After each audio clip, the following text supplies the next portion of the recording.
중국 반도체 굴기 정책의 상징인 칭화 유니그룹이 유동성 위기에 처했습니다. 16일 만기를 맞은 13억 위안 규모 영내 발행 채권을 상환하지 못한 것입니다. 회사 측은 채권단의 만기 연장을 요청했으나 받아들여지지 않았습니다. 중국 신용평가사 중국청신은 즉시 칭화 유니그룹의 신용 등급을 AA에서 BBB로 낮췄습니다.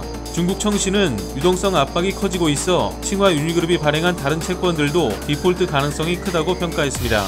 중국 GMN 신문에 따르면 올 상반기 1년 내로 만기 도래하는 부채 규모는 814억 2,800억 위안으로 전체 부채의 52%에 달합니다.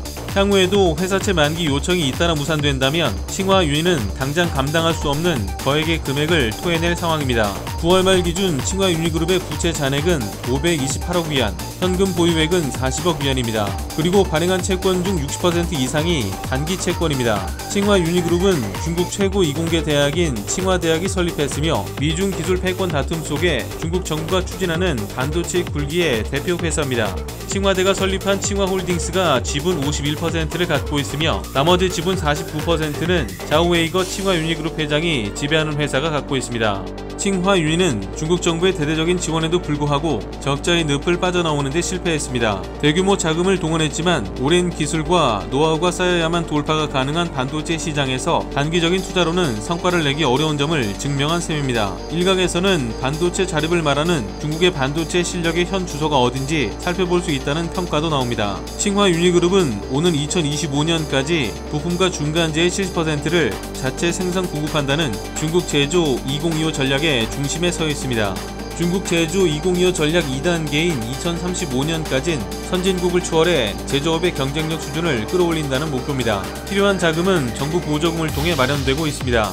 전경련이 분석한 결과 2014년부터 2018년 사이 글로벌 반도체 기업 중 매출 대비 정부 지원금 비중이 가장 높았던 상위 5개 기업 중 3개가 모두 중국 기업이었습니다. 가장 비율이 높은 SMIC는 매출 대비 6.6%를 정부로부터 지원받았고 화홍, 칭화 유니그룹이 뒤를 이었습니다. 칭화 유니는 메모리 반도체, 클라우드 등 신사업 확장에 돈을 쏟았지만 생각보다 빠르게 기술력을 확보하지 못해 제대로 된 현금 창출 구조를 확보하지 못하고 있습니다. 더불어 미국의 대중국 반도체 제재는 시간이 지날수록 더욱 중국을 옥죄고 있습니다.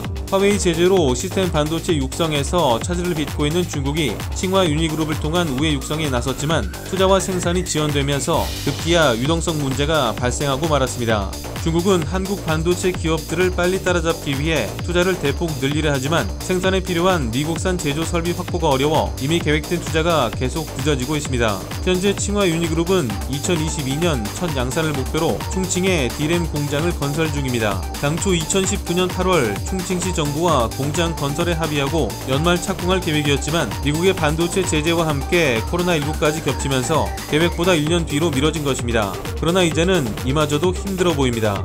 이상 광화문 기주통신이었습니다.